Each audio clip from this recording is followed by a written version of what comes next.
Hello friends, ओम श्री गणेशाय नमः। जय माता दी। आप सभी का स्वागत है आपकी अपने यूट्यूब चैनल पर। आप सभी को नवरात्रि की हार्दिक शुभकामनाएं। फ्रेंड्स, आज हम आपको इस वीडियो में बताने जा रहे हैं नवरात्रि के 9वें दिन माँ सिद्धिदात्री जी की आराधना करने की पूजन विधि, व्रत कथा, महत्व और आज के दिन माँ सिद्धिदात्री को प्रसन्न करने के लिए क्या भोग लगाएं और कौन सा पुष्प चढ़ाएं और नवरात्रि के 9वें दिन किए जाने वाले उपायों के बारे में। फ्रेंड्स, वीडियो शुरू करने से पहले आपसे रिक्वेस्ट है, अगर आप हमारे चैनल पर नए हैं और आपने अभी तक चैनल को सब्सक्राइब नहीं किया है तो प्लीज सब्सक्राइब कीजिएगा चैनल को, साथ ही प्रेस कीजिएगा बेल आइकन को, जिससे नए वीडियो से रिलेटेड नोटिफिकेशन आपको तुरंत प्राप्त हो सके। और वीडियो पसंद आने पर वीडियो को लाइक और शेयर जरूर कीजिएगा ताकि सभी भक्तों को इस वीडियो का लाभ प्राप्त हो सके।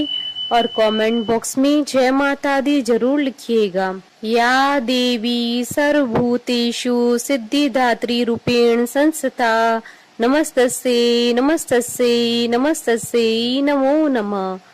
नवरात्रि के 9वें दिन माँ दुर्गा जी के सिद्धिदात्री स्वरूप की पूजा की जाती है। नवरात्रि की 9वीं तिथि के दिन माँ के अंतिम स्वरूप की पूजा करके उन्हें विदाई दी जाती है। इस दिन छोटी छोटी कन्याओं को माँ का स्वरूप मानकर उनकी पूजा की जाती है और उन्हें उपहार आदि दिए जाते हैं। इसके बाद उनका आशीर्वाद प्राप्त किया जाता है। मान्यता है कि इस दिन ऐसा करने से माँ की विशेष कृपा प्राप्त होती है। नवरात्रि के 9वें दिन माँ सिद्धिदात्री की पूजा की जाती है। इनका वाहन सिंह है। देवी सिद्धिदात्री कमल के पुष्प पर विराजमान है। माँ सिद्धिदात्री की कृपा से ही भगवान शिव का आधा शरीर देवी का हुआ था। इसी कारण से भगवान शिव अर्धनारीश्वर कहलाए। माँ के दाहिनी तरफ की नीचे वाले हाथ में चक्र है, ऊपर वाले हाथ में गदा तथा बाईं तरफ की नीचे वाले हाथ में शंख और ऊपर वाले हाथ में कमल का पुष्प है। इसलिए माँ का यह स्वरूप अत्यंत ही मोहक है। माँ सिद्धिदात्री की पूजा करने से सभी प्रकार की सिद्धियों की प्राप्ति होती है। नवरात्रि के अंतिम दिन यानी 9वीं के दिन माँ सिद्धिदात्री की पूजा की जाती है।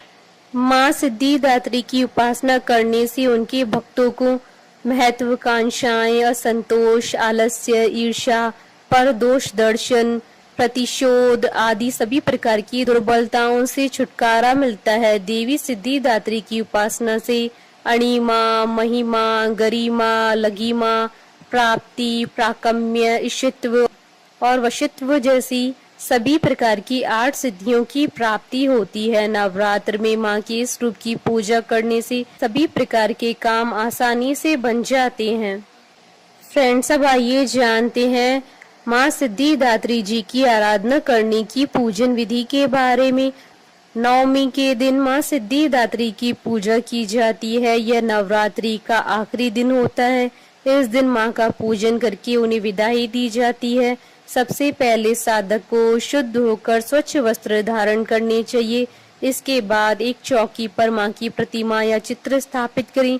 माँ को फूलों की माला पहनाकर लाल चुनरी और श्रृंगार का सामान चढ़ाएं। प्रसाद में माँ को खीर और नारियल का भोग लगाएं। इसके बाद माँ के सामने घी का दीपक जलाकर उनकी आरती करें। आरती करते समय हाथ में फूल लेकर माँ का ध्यान करें। नवरात्रि के अंतिम दिन उनके वाहन, हथियार, योगिनी और अन्य देवी देवताओं के नाम से हवन पूजन करना चाहिए। इससे माँ प्रसन्न होती हैं और भाग्य का भी उदय होता है। बैंगनी या जामुनी रंग पहनना इस दिन शुभ रहता है। यह रंग आध्यात्म का प्रतीक होता है। इस दिन कन्या पूजन को विशेष महत्व दिया जाता है।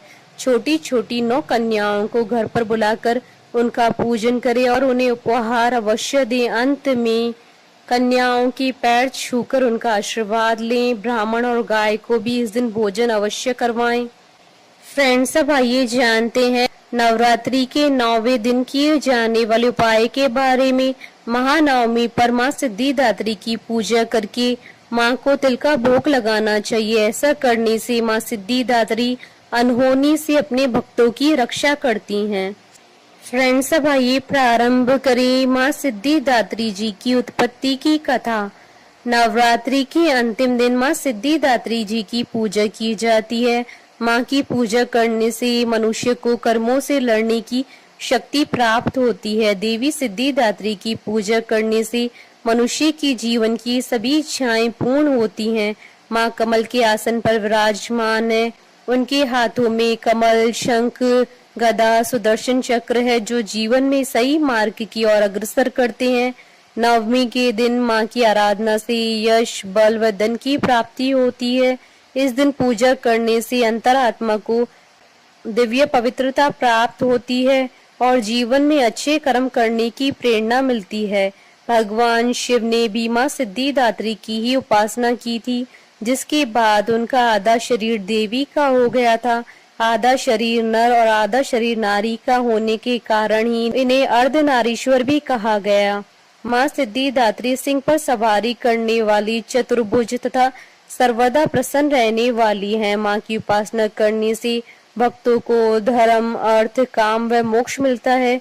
देवी ने सफेद रंग के वस्त्र धारण कर रखे हैं और वह अपने भक्तों को ज्ञान देती हैं।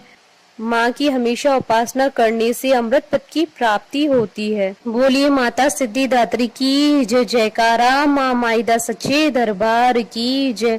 हमारे साथ इस वीडियो में अंत तक बने रहने के लिए आपका धन्यवाद। ओम श्री गणेशाय नमः। जय माता दी।